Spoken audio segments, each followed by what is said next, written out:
नमस्कार। मैं B S Meena, सहायक आचार्य हिंदी, राजकीय महाविद्यालय बावनवास ऑनलाइन क्लासेज में आपका हार्दिक अभिनंदन करता हूं। प्रिय विद्यार्थियों, वीडियो व्याख्यान की श्रृंखला में आज हम आपका उद्धव शतक जगन्नाथ दास रत्नाकर की एक रचना है, मुक्तक काव्य है। उसकी सामान्य परिचय हम पूर्व के वीडियो व्याख्यान में प्राप्त कर चुके हैं। इसके अलावा उसकी जो साहित्यिक सौंदर्य है या साहित्यिक जो विशेषताएँ हैं उस पर भी हम इससे पूर्व के वीडियो व्याख्यान में चर्चा कर चुके हैं। आज हम कुछ महत्वपूर्ण जो व्याख्याएं हैं उनमें से एक व्याख्या पर चर्चा करेंगे।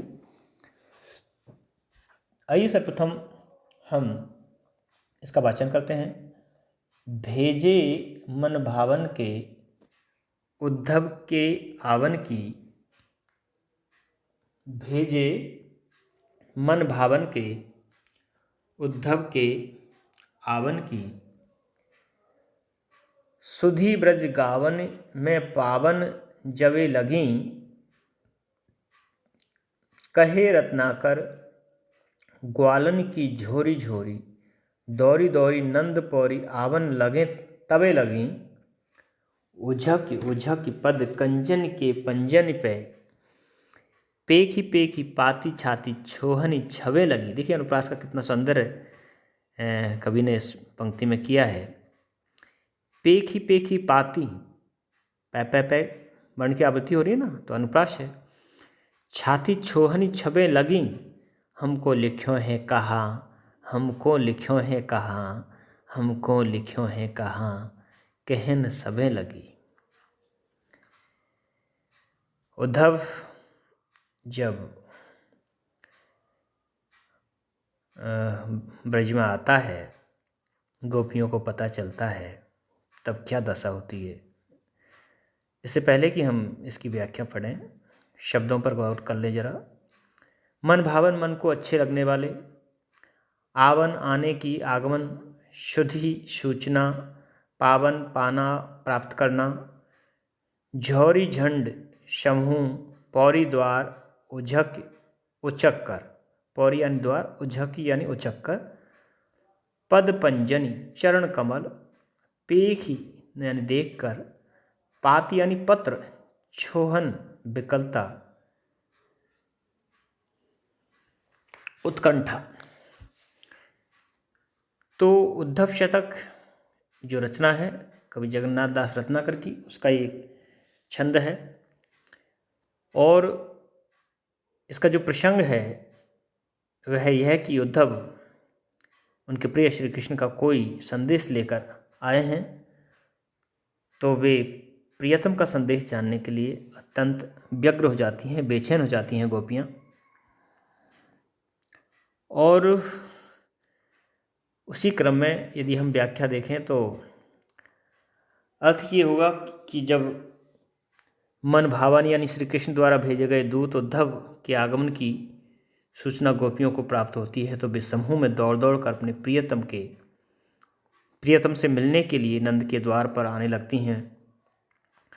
अपने कमल रूपी चरणों के पंजों पर उचक उचक कर श्री कृष्ण द्वारा भेजे गए पत्र को देखने लगी हैं।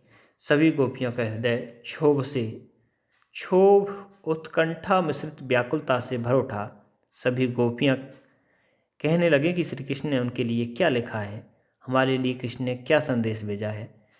इस प्रकार गोपियाँ अपने नाम के संदेश को सुनने को व्याकुल होने लगी। अब ये तो इसका एक शब्दार्थ हो गया, एक सहज सरल सा अर्थ हो गया। लेकिन यदि इसके सौंदर्य पर हम चर्चा करेंगे कि कविता का सौंदर्य कहाँ है, तो इसमें अंतिम पंक्तियों में जो पंक्तियाँ हैं, हमको लिख्यो है कहा, हमको लिख्यो है कहा, हमको लिख्यो है कहा, कहन सबे लगी। ये जो पंक्तियाँ हैं ये गोपियों की विरह दशा या गोपियों की व्याकुलता या गोपियों की बेचैनी की सीमा का संकेत करती हैं कि अपने मनभावन श्री कृष्ण के वियोग में वो किस कदर बेचैन हैं, किस कदर दुखी हैं, विरह की वेदना में किस तरह तपी हुई हैं, ये पंक्ति उनकी इस दशा को व्यक्त करने में पूर्णतः समर्थ है। अब इन पंक्तियों के यदि काव्य सौंदर्य को देखा जाए तो सर्वप्रथम भाव पक्ष, और भाव पक्ष में यही है कि गोपियों की जो व्याकुलता है उनकी स्वाभाविक मानसिक प्रवृत्ति का सूचक है, और विशेषकर तब जब संदेश भेजने वाला प्रियतम हो। गोपियों की उत्सुकता के भाव का स्वाभाविक चित्रण भी इसमें है। और यदि रस की बात की जाए तो विप्रलंब इसमें रस है। यदि शैल्पिक पक्ष की बात हम करें इस छंद में तो ब्रज भाषा मुक्तक शैली का छंद है, मरहन सवैया। अलंकार की बात करें तो अनुप्रास का सुंदर प्रयोग है, रूपक है, प्रवृत्ति प्रकाश बीपसाह भी है, और माधुर्य गुण है, और लक्षणा शब्द शक्ति है। तो ये इसका पूरा विवेचन है।